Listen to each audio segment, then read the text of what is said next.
সালাম আলাইকুম মাননীয় স্পিকার, আপনাকে ধন্যবাদ।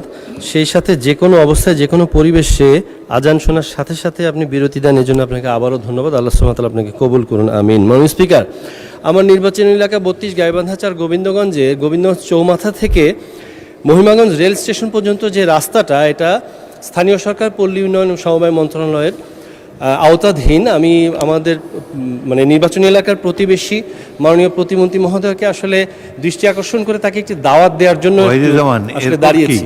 বিষয়টা এমন যে এই রাস্তা দিয়ে যদি যান উনি, মোটামুটি রোলার কোস্টার রাইডের মতো হয়ে যাবে। মাননীয় স্পিকার, মাননীয় পানি সম্পদ প্রতিমন্ত্রী একটা খাল উদ্বোধন করতে গিয়েছিলেন, তো যাওয়ার সময় আপনার মনে আছে ইনকামবেন্ট গভর্নমেন্ট, এই অন্তর্বর্তীকালীন সরকার ৬-৭টা পয়েন্টে কিছু সংস্কার করেছিল। আজীব ও গরিব সংস্কার হ্যাঁ মাননীয় স্পিকার। কীরকম জানেন?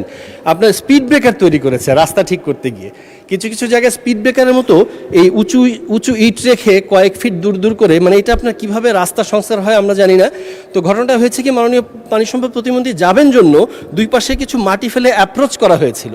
তো উনি হয়তো রোলার কোস্টার রাইডটা পুরো পাননি, তো ফেরার পথে ভারী গাড়ির চাকায় ওই মাটিগুলো উঠে গেছে, আবার আগের অবস্থায় চলে গেছে। তো এই জায়গাগুলো হয় কি, এই ৬-৭টা পয়েন্টে গভীর রাতে ছিনতাই বা ডাকাতি করার জন্য গাছ ফেলতে হয় না মাননীয় স্পিকার, ওই সংস্কারিত রাস্তাটাই যথেষ্ট।